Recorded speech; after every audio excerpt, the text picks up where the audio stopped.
Good evening and welcome, ladies and gentlemen, to the April 19th, 2016 meeting of the Downers Grove Village Council. It is my privilege to call this meeting to order. There are copies of our agenda on either side of the room on the shelves. If you haven't already done so, please feel free to pick up a copy and you can follow along with tonight's proceedings. There will be multiple opportunities for public comment, both with respect to items that are on tonight's agenda, as well as a segment which tonight is under item 8, which is reserved for questions and comments of a general nature. So that would be the point in the evening if you have questions or comments of a general nature with respect to things that are not on tonight's agenda. We would ask you to come to the podium, please introduce yourself, and we welcome hearing from you. It is our proud custom to begin our meetings by reciting the Pledge of Allegiance, so I would like to ask everyone present to please rise and join us in reciting the pledge.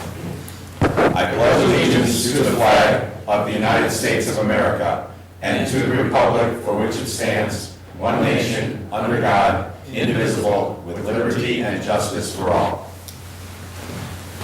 Thank you very much. I'd now like to ask our fine village clerk, April Holden, to please call the roll. Commissioner Waldeck. Here. Commissioner White. Here. Commissioner Battimo.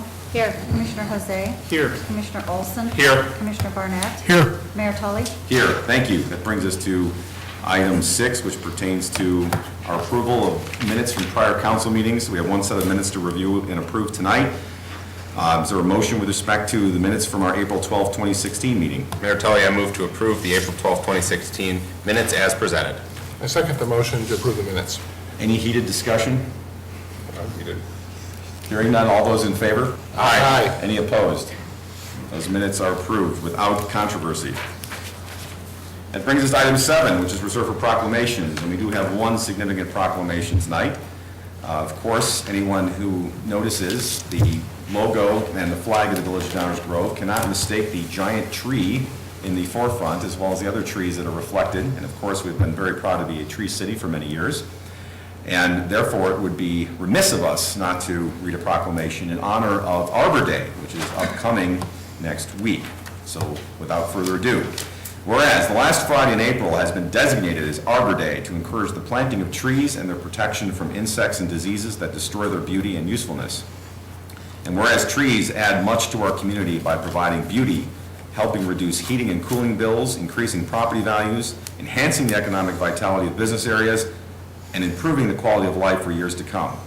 And whereas the Village of Downers Grove has received national recognition for the 32nd year for its tree care program by being named, once again, a Tree City USA.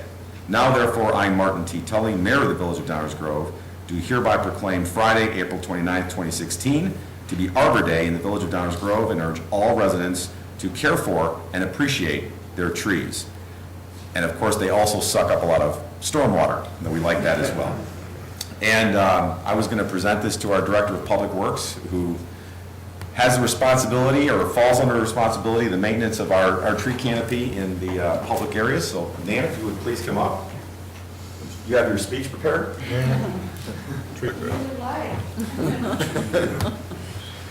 This is your chance to ask for more trees. Thank you for the great job maintaining them.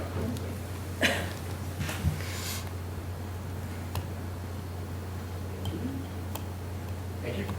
Thank you for everything.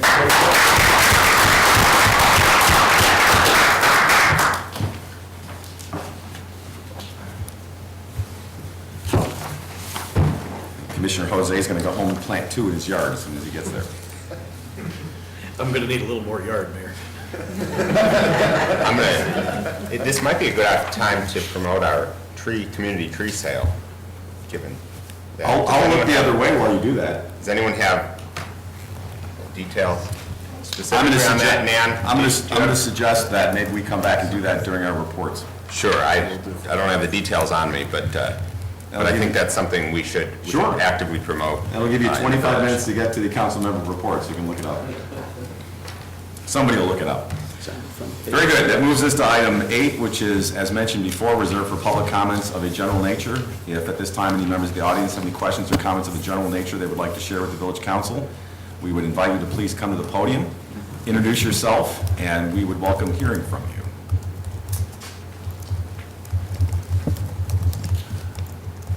Good evening, Mr. Swimmer. I'm sorry, world-famous author, Mr. Swimmer. How are you tonight? Well, thank you very much. I'm not world famous, but I Give it did write a time. book. Give it and time. It took many, many years to write it.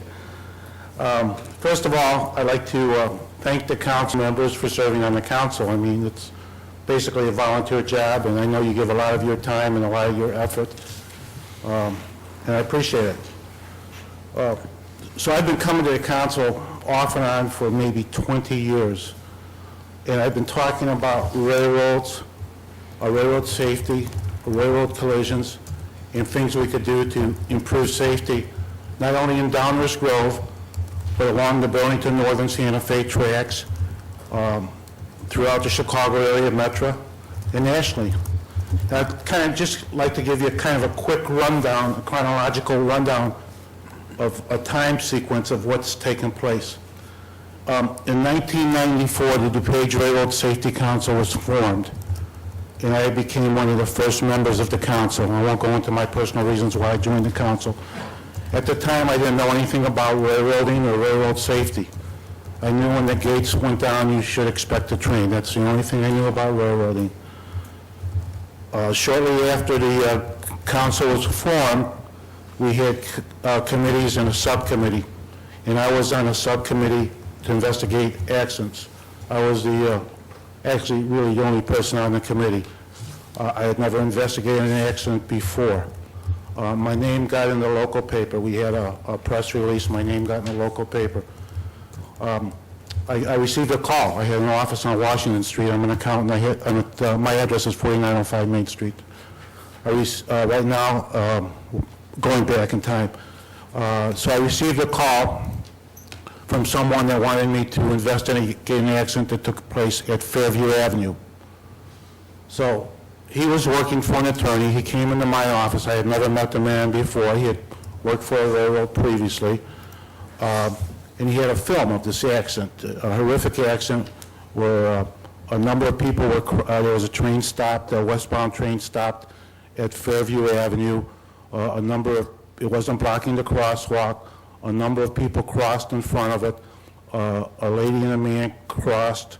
An express train came through, and the gentleman just stepped back, and the lady was killed. And this particular video, he gave me this video, and he asked me to investigate this accident.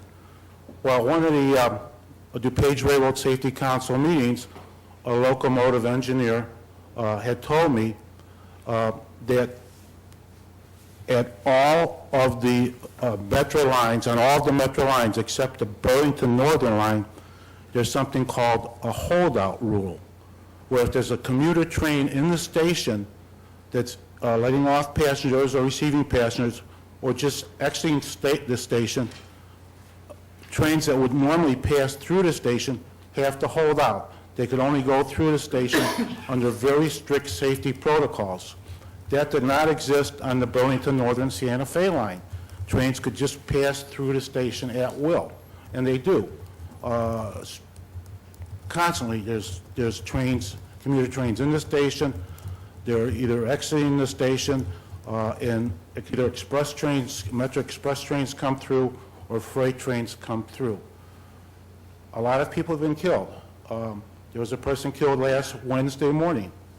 I don't know the specifics of that accident, but I could tell you a number of these accidents have been second train accidents, where there was either a second train in the station or another train was exiting the station, a commuter train, and either a Metro Express train or a freight train came through, struck the person and killed the person. So let me kind of give you some of the things that have taken place since 1994. Chief George Graves, who was the chief of police at that point in time, and he was then also a very active member in the DuPage Railroad Safety Council. I'll probably see him this coming Saturday.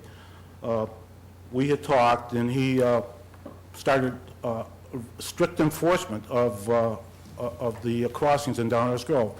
If pedestrians crossed the tracks when they weren't supposed to, and one of his officers saw that, they would either warn them or give them a ticket, the same way with cars. Chief Porter basically did the same thing, and right now, there's no longer the herd mentality that existed before, but people still, from time to time, cross when they're not supposed to. So this has been a real bugaboo of mine for years and years and years. At one point, I contacted the Chicago Area Federal Railroad Administration Administrator for the Chicago area. And he said, oh, yes. He said, locomotive engineers have warned us about it. They told us about the dangers about it. He says, we can't do anything about it. He says, that's a railroad problem, and we're talking to the Burlington Northern Santa Fe. I contacted the state of Illinois. Same thing. We can't really do anything about it. That's a railroad problem. So with the other 10 lines, there's 11 metro lines that run through the Chicago area. They have this holdout rule. On the west line, the Metro West line, in order to get around the holdout rule, I think 9 or 10 of the stations have put in second train warning devices where they're verbal, they're lit, the second train is approaching, they're lit, and the people are channeled around from the platform to behind the gate. That doesn't exist here. As a matter of fact, in Downers Grove, we spent $1 million just recently to refurbish the platform, and none of these improvements were implemented, even though the Federal Railroad Administration recommends that these improvements take place. None have taken place. I have complained to the Burlington Northern Santa Fe. I have written Warren Buffett a letter. I talked to the person in charge of the Metro BNSF line, BNSF line, about it. Nothing has taken place. It's still 20 years later, it's still the same old, and people are getting killed. I know of 2 people killed at Fairview. I know of 3 people killed at Main Street. Belmont, fortunately, that won't take place anymore, but a couple of people were killed at Belmont. These are just pedestrians, okay? So this is over a 20-year period. There may be more than what I know of, because it hardly even makes the headlines anymore. It's such commonplace. I was trying to get information in the paper about the last accident that took place last Wednesday morning. I can't find anything. I mean, I could find on the day of the accident, an accident took place, but I can't find anything about what took place, the circumstances, anything. Now, maybe tomorrow when the local paper comes out, there might be something. So I wrote a book. It took me 5 years to write a book. I wrote not only about what's taking place in Downers Grove with the Burlington Northern Santa Fe. I wrote about other issues, other railroad collisions. And I had a gentleman who was a member of the DuPage Railroad Safety Council, actually several people that were very much involved in railroad safety helped me with the book. But one of the gentlemen was a locomotive engineer for the Union Pacific. He worked the Metro UP line, he worked the commuter service, and at one time he worked freight. I told him about this holdout rule and what's taking place on the Burlington Northern Santa Fe line, and he says it defies common sense, and I agree with him, it defies common sense. I sent a copy of the manuscript on my book to the Department of Transportation, U.S. Department of Transportation, the Secretary of Transportation. I sent it to the administrator of the FRA.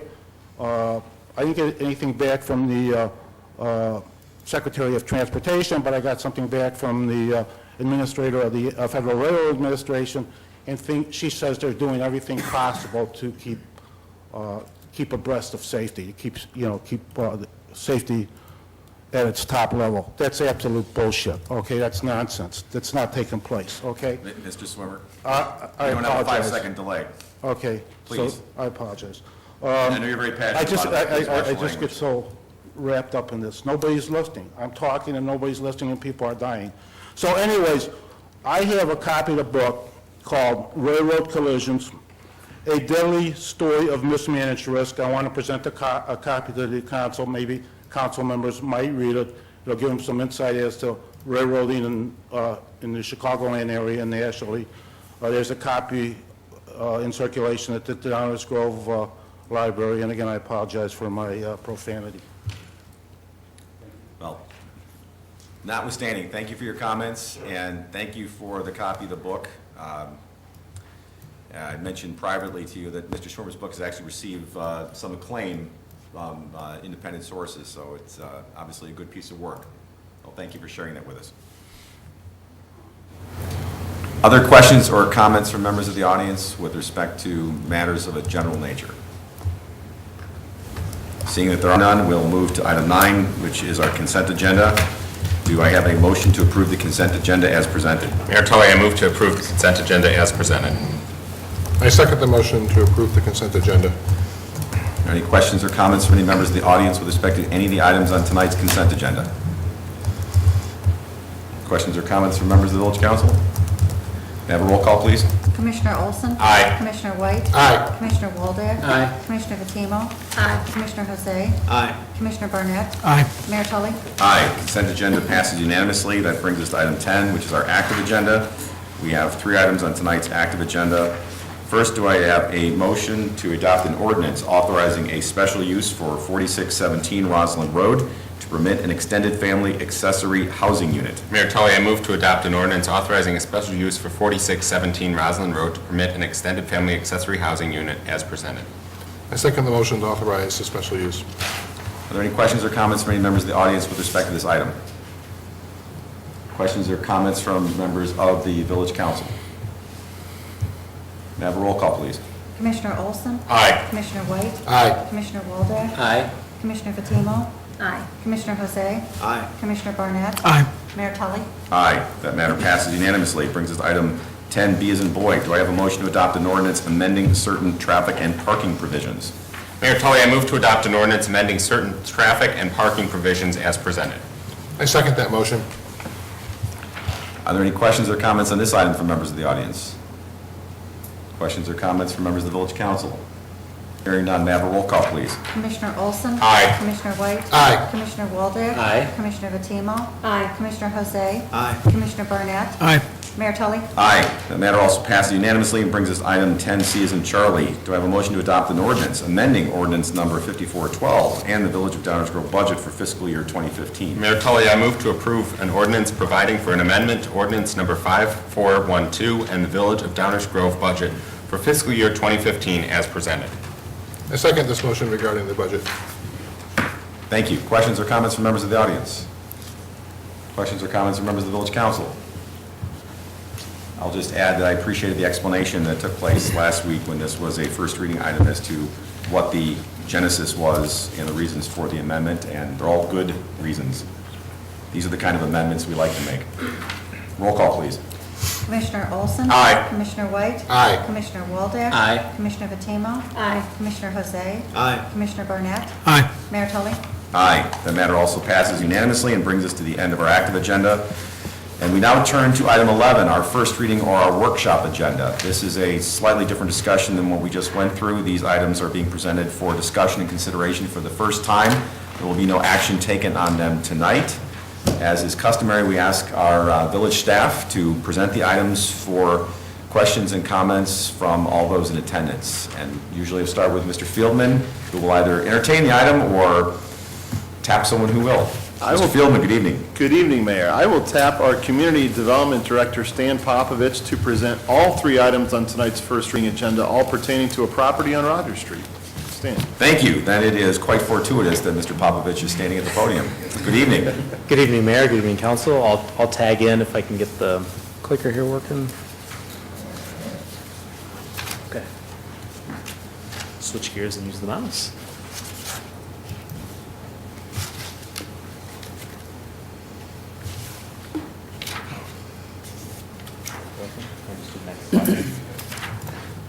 So the 3 items before you tonight are a plan unit development, a rezoning, and a special use for an apartment building, for 2 apartment buildings at 715, 719 Rogers Street.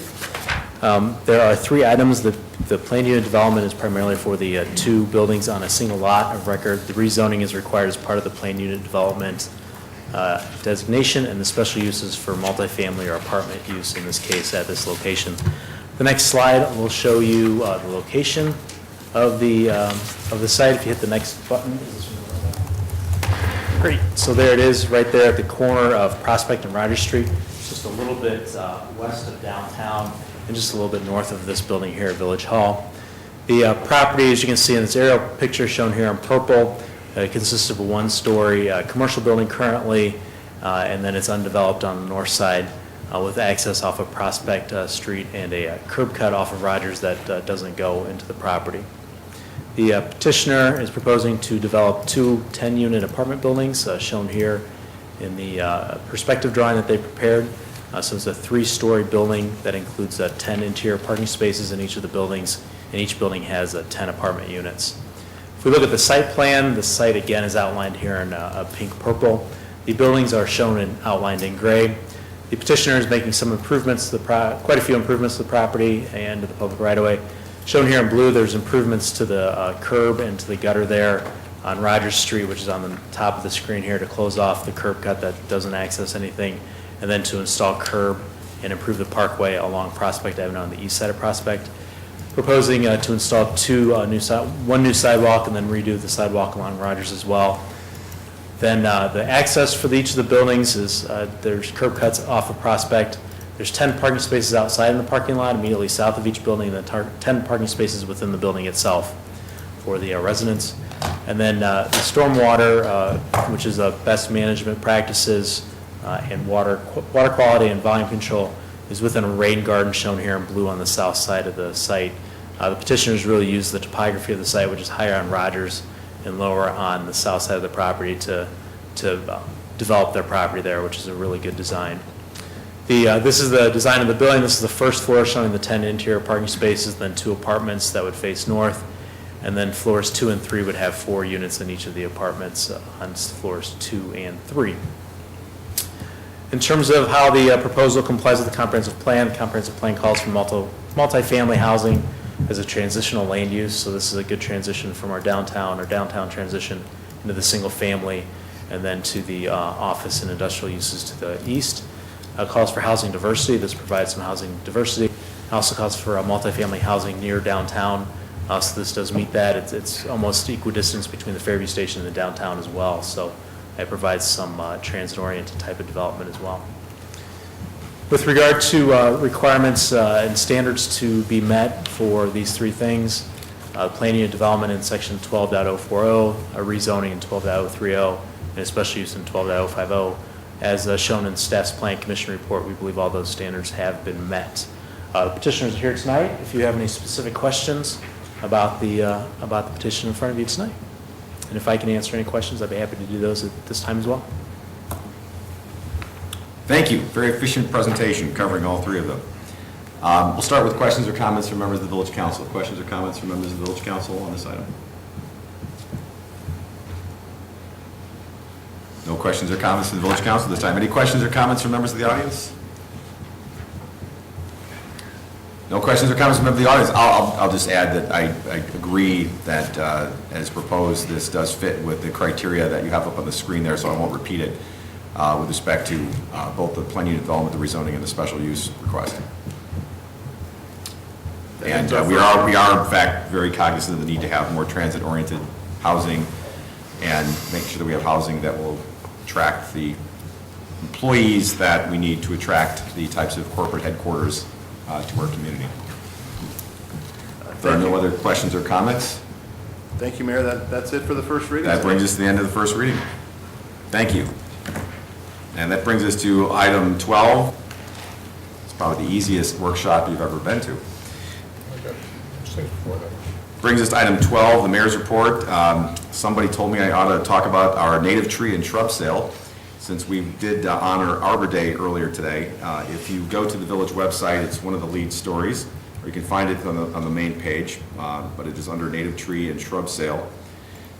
The Downers Grove, Village of Downers Grove is sponsoring a sale of native trees and shrubs that you can purchase for, looks like $30 each through this program. Orders must be received by May 17th and can be picked up from the Public Works Open House on May 20th from 3 o'clock to 6 p.m. at 5101 Walnut. Details in terms of the types of trees and shrubs that are available and order information is available on the same website I mentioned earlier, which is, of course, www.downers.us. So it's good timing for that to coincide with our Arbor Day recognition. I have nothing further under my report. That brings us to item 13, the attorney's report. Ms. Petrarca, good evening. Good evening. Thank you, Mayor. 3 items to present this evening. The first is an ordinance designating the property at 715, 719 Rogers Street as Plan Unit Development Number 50 and authorizing construction of 2 multifamily residence buildings. The second is an ordinance rezoning certain property located at 715, 719 Rogers Street. And the third is an ordinance authorizing a special use for the property at 715 through 719 Rogers Street to permit 2 multifamily residence buildings. That is all, Mayor. These items will appear on the next agenda. Thank you. Thank you very much. As a reminder, when we get to item 15, we are going to recess into the committee room to pick up our discussion of the facilities plan update. It's a continuing conversation that we've been having. For those that want to join us for that, we will recess our meeting here. We'll move over into the committee room, which is literally just across the hall, and we'll pick up on that conversation. But first, item 14, council member reports. This is an opportunity for members of the village council to share with those present and those watching at home either items of interest to the community or other goings on in the community, or if anyone has anything in their liaison role that they would like to share with the rest of the council, now would be the time to do it. So I will just ask if anyone has anything they would like to report out tonight, and we'll go with those folks. Seeing no hands raised, we will move on to the request for a motion to recess to the committee room to pick up on item 15, the facilities plan update under the manager's report. So moved. I second the motion to recess to the committee room. Any passionate discussion? All in favor? Aye. Any opposed? We will recess over to the committee room and resume our conversation in about 5 minutes. Thank you. Committee room. We are back on the record, so to speak, picking up our conversation of the facilities plan. And we're going to turn over to Mr. Baker to present the update of where we're at and then continue our conversation. Mr. Baker, the floor is yours. Thank you, Mayor, members of the council. I'm going to keep my introductory comments extremely brief. All the information here up on the board is also included in greater detail in the handouts. So if you haven't gotten one in the back of the room, please pick one up. This is the same material that appeared in the council packet over the weekend, so people have had an opportunity to review it in advance of the meeting. This is continuing discussion of the council top priority action item on the development of a facilities sustainability plan. Real briefly, this is a process that began in September of last year with some discussion on the issues that we're facing.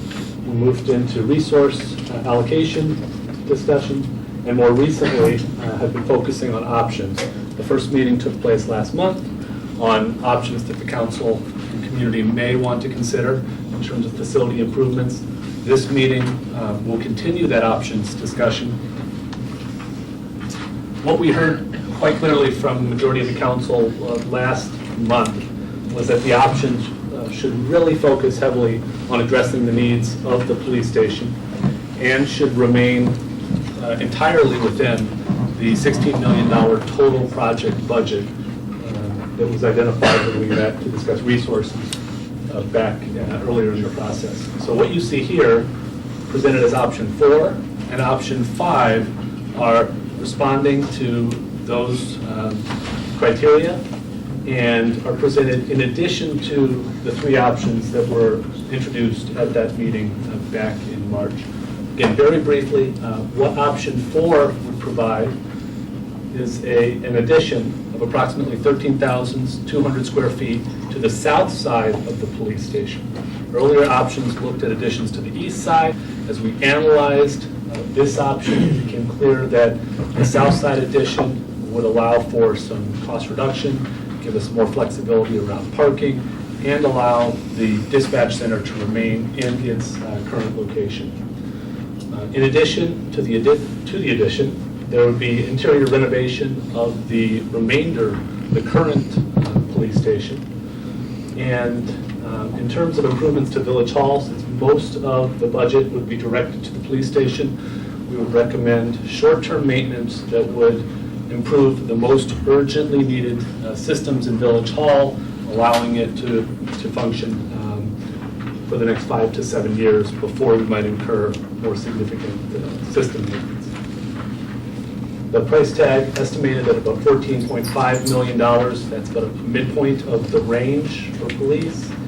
We estimate that the short-term maintenance improvements for Village Hall are approximately $600,000. Option 5 says that we would look at renovation of both buildings, and because there is more available space in Village Hall and the space needs of the police station far exceed the space there, that to make this work would involve relocation of certain functions from the police station to Village Hall to even out how the space is allocated between both buildings. We would envision that this option would use the entire $16 million budget because it recognizes that we have estimated just the system maintenance costs, if we wanted to maintain these buildings for the long term, are approximately $10.4 million for both the police station and Village Hall. Again, a lot of this information is in the materials provided. I'm going to stop here, but I'll also point out that Mark Bushhouse from Williams Architects is here again this evening, and he can certainly help with any of the discussion on the technical elements of either of these options. Mayor, turn it back over to you. Thank you, Mr. Baker. For those watching, what we're going to do is, what we've done in the past is start with an opportunity for the village council to have a conversation, ask for any questions or input from staff or from our architects, and then we'll pause, we'll open up for any questions or comments from those in the audience, and then we'll come back to council and see if anybody has any additional thoughts, comments, or questions. So I've got my thoughts, but why don't I turn to my colleagues and see if people have questions or comments from staff?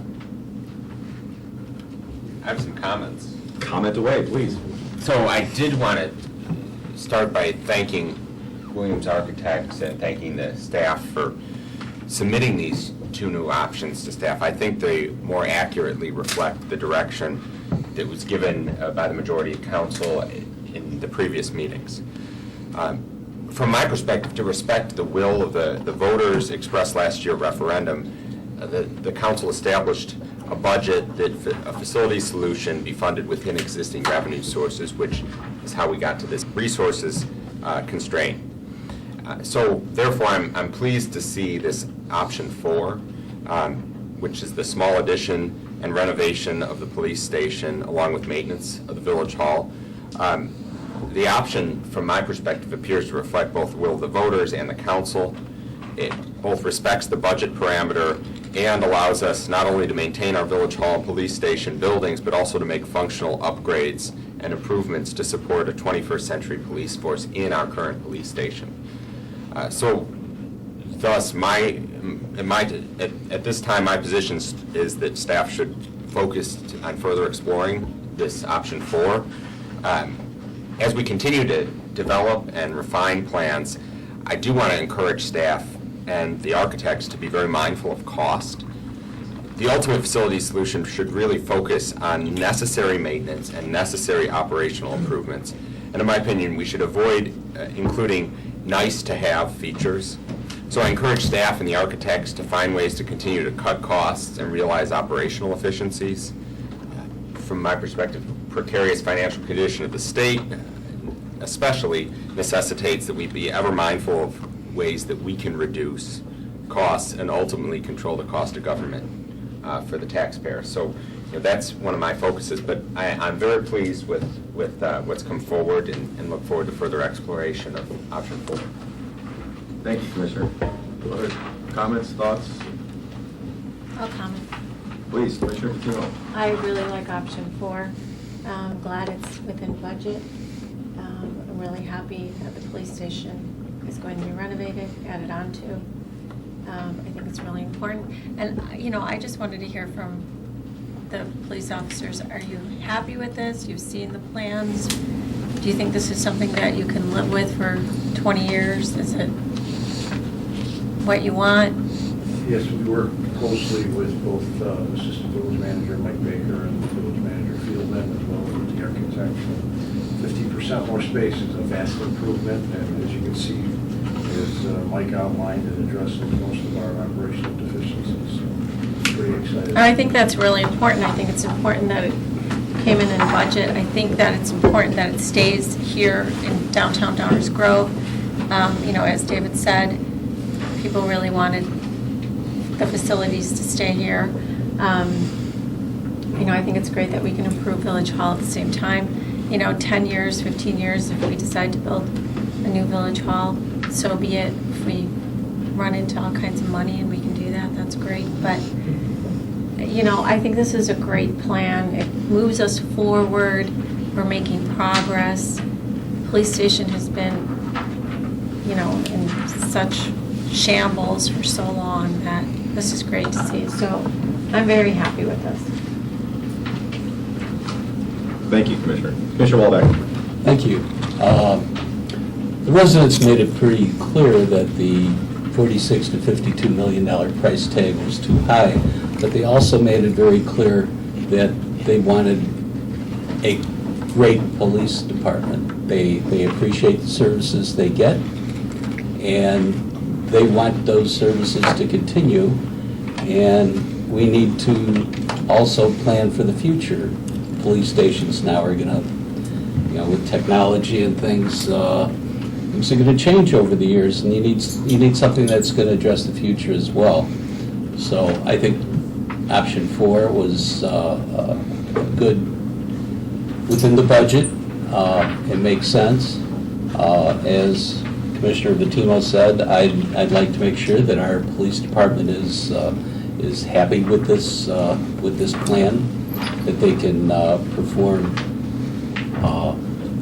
at the great standard that they're providing now, and that it can continue. I relayed to Mr. Fieldman that I'm not into the how thick the walls are and where the washrooms go, and that type of the nitty-gritty of construction. I want it to work, and I think option 4 gives us that opportunity. I think, as we move along, I think we'll get to that point. I think it's kind of like the way we went with Station 2 with our fire department, and oddly enough, back then when we did Station 2, it was the police department that said, okay, well, we need changes to the police station, and we also need a new fire station. And they were kind enough to let the fire station go first, so hopefully this is payback. No. I take that one back. So Years ago. So hopefully this will progress. It seems like it's a reasonable budget, and I also relate to the village manager a concern about having workout areas and that type of thing, things that would not necessarily be needed, I believe. But other than that, I'm happy with option 4. Thanks, Commissioner. Commissioner Jose. Thanks, Mark. From the beginning on this process, I've said that taking care of the police station was my #1 priority, and option 4, I think, gets that done. I'm not interested in an option that doesn't solve the operational issues, and this gets 95% of the way there. And what we're looking at is vehicle parking. Not that that isn't important, guys, but I think it solves the glaring needs that have existed for far too long. So I'm excited by option 4, and look forward to see what comes in the future. Thanks. Commissioner White. I concur pretty much with everything that's been said so far. The only caveat I just want to emphasize is that while I'm personally prepared to direct staff to move ahead with the implementation of option 4, the caveat on that, though, would be that I just want to double check that the police department is satisfied that their deficiencies are met, and that this really does fulfill the needs that they have. Some to that, my preference would be that we direct staff to start looking at implementation. Thank you. Commissioner Burnett, any comments? No obligation. You want to offer? We've thrown a lot of kind of empty platitudes around it. I don't think anybody's going to sit here and say, I really don't care what the police department says, and I don't want to work on their efficiencies. I suspect that's not going to be uttered by much of the village council. Obviously those attributes aside of the system, the work the architects have done, the police department, our staff is to be commended. I think it's a bad plan. I think it takes, what I heard, maybe I didn't hear it the same, but I didn't hear build a police station downtown for $16 million. I heard don't spend $52 million, which Mr. Swimmer commented on the $52 million accuracy number in his presentation. But this takes on new debt to cement a condition, meaning our police station at some of our most opportune, highest rent, potential return for the village land, which other communities around us have seen fit to do something different. Do I want to copy everybody else? No, but I don't want to reinvent the wheel. And when towns like Clarendon Hills and towns like Naperville decided to build new police stations, they thought better of taking their prime downtown real estate. This plan, in addition to taking on new debt, it cements a police structure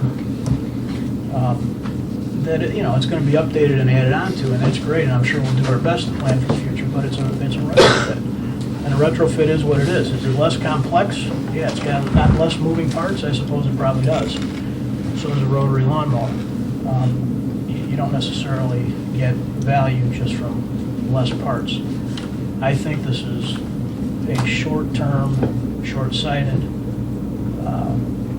process that is in reaction to a largely misleading public referendum. And I think that's a lousy way to plan for 10 years, 20 years, or 30 years. I think we can do better within the budget. I think we can do better. I'm not suggesting spending $52 million or $152 million or $28 million. I think we could do better if we were willing to free ourselves up from the constraints of saying, put it on that site and make it as simple as possible. This is a long-term investment that's going to outlive all of us. And if we had a blank slate of paper and said, how would we design our downtown, you'd be hard-pressed to find a lot of examples where that's what they chose. I'm thinking there's a reason for that. We're dealing with convenience is what we're dealing with, and I think that's a problem. It also literally grows the footprint of our government. I'm not sure that's a great idea. So I obviously have gone fifth or sixth here, sorry, Mayor, sixth. And clearly I'm in the radical minority, so we'll just continue to move forward. But I'm disappointed with, not the plan, the drawings, the work you guys did and the work you guys have done is not my issue. My issue is the long-term wisdom behind choosing to solidify that space in this use, while at the same time taking on new debt. I just don't think that's very well. Thank you, Commissioner.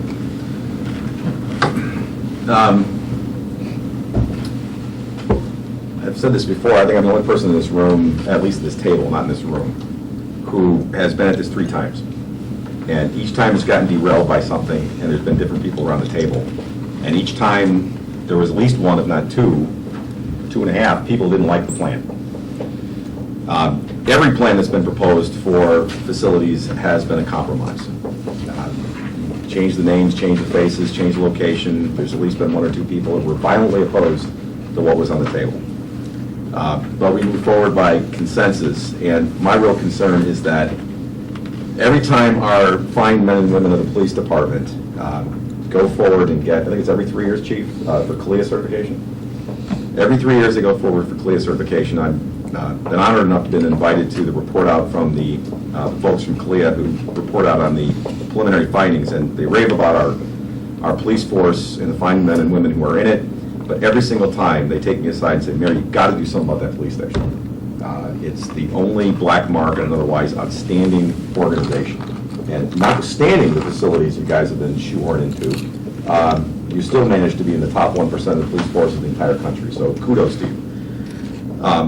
We got to get this done for a couple reasons. Number one, costs don't go down.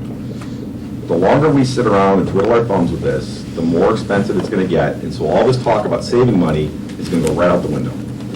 And it's finally occurred to me that probably the best thing we can do is to unhinge the Village Hall discussion from the police department discussion altogether. And let's be very clear, ladies and gentlemen, option 4 does nothing for Village Hall. You might throw some money at some very basic maintenance issues, but at some point in time, you're just going to light that. You might as well just light that money on fire, because you're going to be spending a lot of good money after bad money, and it doesn't solve the problem. But I've become comfortable with the idea of unhinging those two things, because I candidly think the Village Hall conversation has become an albatross for the police department conversation, and that's not fair. That needs to be resolved. One thing I like about option 4 is it's all police station and it really does nothing for Village Hall. Now that kicks the can down the road, ladies and gentlemen, and we're going to talk about this again. It might not be the same 7 people, but we're going to be talking about this again, is it's got to be addressed. But I'm okay with it because I'm okay with it in the sense that, like every other proposal we've had, it's been a compromise. It achieves, number 1, the solution of filling in just about all those dots, those circles for the police station. And like everyone else, we all want to make sure that the chief and the deputy chiefs and the people who have to work in there are going to be able to get something that, albeit Spartan, is functional. It's going to be able to deliver what you need to do in order to provide the services this community has come to expect. I suspect there won't be a lot of room for fluff and stuff because that budget's pretty tight.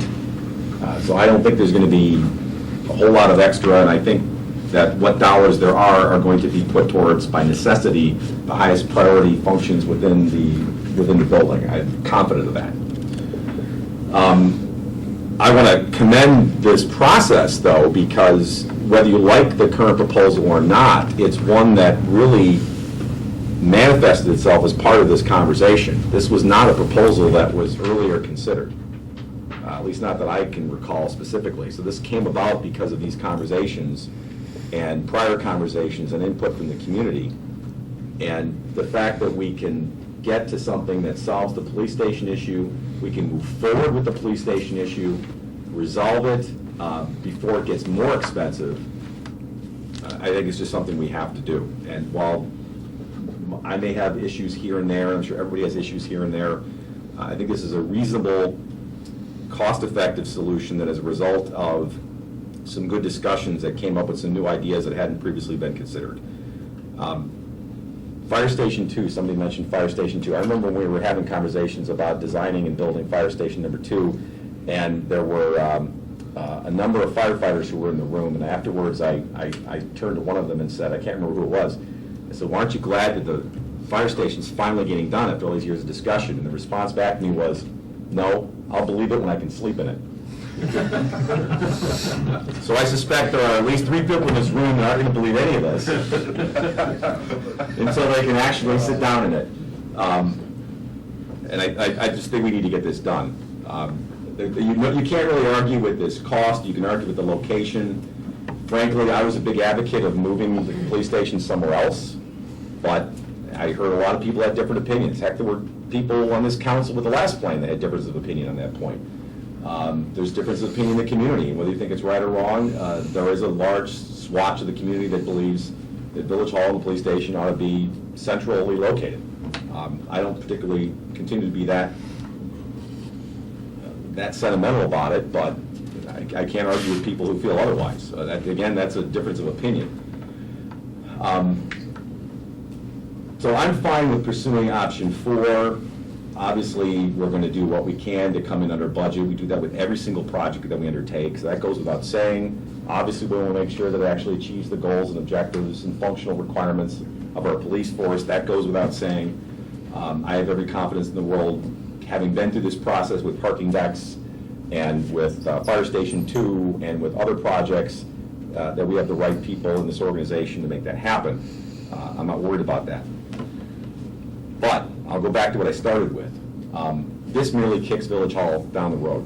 And it's not 5, 10, 15 years from now. It will not be around in this current state in that period of time. There will be a colossal waste of money spending on maintenance and repair on an obsolete building that I agree is in the wrong place.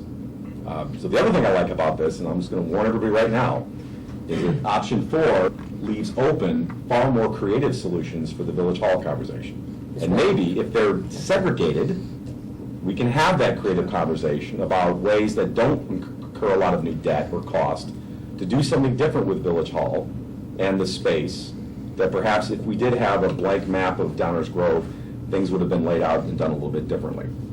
So that's the other reason why I'm interested in this, because if it means we get a high priority done, and maybe it unshackles us to be more creative with solutions for Village Hall, before we do burn a big pile of money wasting it on maintenance and other things for this building that really is throwing good money after bad, then I'm open to that.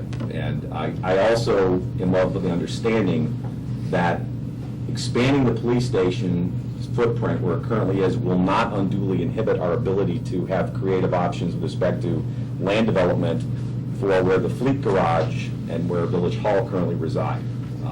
I would have a different opinion if I thought that was unduly impactful. But my understanding is it's not. So those options remain, and I continue to be an advocate of those options. But I just want to get that on the table right It now. doesn't grow the actual site. Correct. So it doesn't make it any worse than it is right now. It leaves open the current options. So that's why I'm happy, because we can turn to that later, and I fully intend to. Mayor, could I? Yes. Thank you, Mayor. I just wanted two items. One, Downers Grove is not a blank slate. We're a built-out community. We're dealing with reality. So I think, I appreciate the reality we're dealing with. I could talk to her.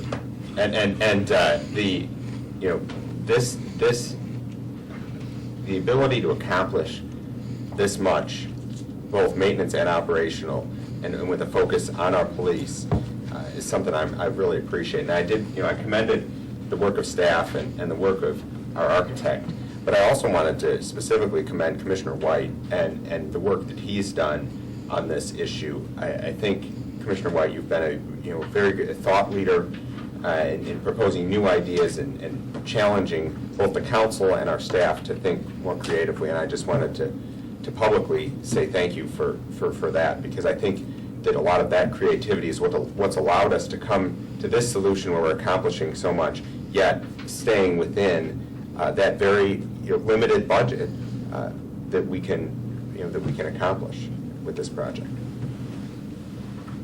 Thanks. Thanks. Well, I briefly, I totally concur with everything that Martelli said regarding the advantages of decoupling the projects, because I remember it was over a year ago, I spoke with Mike Baker on Main Street, and if we can sell the existing site for a significant sum of money, absolutely. I just didn't want to have a plan that was dependent upon it, not knowing, and the metaphor I offered was a safety squeeze versus a suicide squeeze.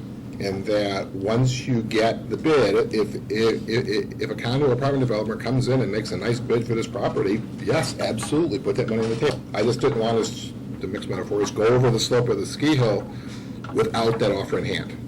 And then what that does allows us to free the police needs from that other larger discussion, which may take more time, without expanding the footprint in the Civic Center area all that significantly. Right. So that's one of the things I think why this is, I concur, I very much concur with what you said on those points. Thank you. Commissioner? Thanks, Mayor. I just wanted to echo what you said about the kicking of the can with regard to Village Hall. We are accomplishing a lot with this plan, and it's, I think, right that we focus on the police station to begin with. But while we're accomplishing quite a bit with regard to the police station, $600,000 in terms of maintenance for Village Hall is a drop in the bucket. What's that, about a tenth, Mike, of the actual maintenance that we know to be necessary right now in Village Hall? And I don't know that you get a whole lot of support for dropping $6 million or so of maintenance into this building. If I remember my history on this building correctly, it was moved into as Village Hall on a temporary basis around the time Neil Armstrong walked on the moon. That's a heck of a long time ago. My math is right. I think if you add Commissioner Olson and I together, you might get back there. This absolutely is a conversation. Yeah, I might have overestimated. Hey, you got to try, right? This is a conversation we have to continue to have. This is a good first step, but there's a lot more to do. I agree with that, too. Yeah, and I agree with everything. Mayor Tully said. I mean, I can appreciate your feelings on Village Hall. I think they should be separate. But, you know, like you said, this story has been around for many, many years. I mean, through councils and mayors, and it's the same Three story. police chiefs. So I think this is real progress. I mean, we're coming in at a good number.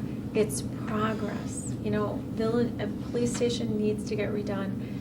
You know, they deserve a place that is great to work in. I mean, you know, everybody loves the police department and loves the services in Downers Grove, but you also need a good place to work and be in. So, you know, the story can't keep going down the line. I mean, you know, you say the Village Hall gets kicked down the road, we're kicking the can down the road. But this whole thing has been kicked down the road for so many years. It's time to stop and make some progress. You know, that's how I feel about this. I mean, not everyone's going to get what they want. You know, not everyone's going to be happy. Is it the best plan? No. But it's a really good plan. It's the best plan that reasonable people with different opinions, with the resources Yes. given, can come up with. See, that's why we have you, because you put it in those words. And it pulls variables out of the polynomials. We're back to the polynomials. Thank you. Before I open it up to audience questions or comments, anything else from the council?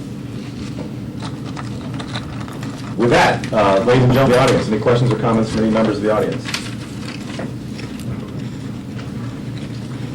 Can't resist the opportunity. Option finance is perfect, but under police operational deficiencies, and on the drawings, I realize there are exceptions. I don't see an outlet in it. We haven't drawn that rectangle yet. But we are going to. There will be, there is budget, and there will be an element. Thank you. Any other questions or comments from the audience? Any final closing, moving thoughts or comments from members of the council? All right, well, I heard majority want to move forward with option 4. Next steps, we will memorialize the direction we've heard tonight into the written plan. You'll see that very shortly. When we get concurrence on that written plan more formally, we will move forward on implementation. Thank you, everybody on the council. Great, well, thank you for all the hard work, because I just want to thank everybody, and we're nowhere near finished yet, but I just want to thank everybody for always trying to come up with the best solution, no matter what direction was given. It's sort of, you're working on a Rubik's Cube, you're getting to a solution, and somebody takes it away from you, messes it all up, and gives it back to you. That's been going on for 10 years. So I appreciate all that. With that, I'll ask for a motion to adjourn. Motion to adjourn. Second. All in favor? Aye. Any opposed? Motion to adjourn carries. Thank you and good night. Appreciate everyone coming.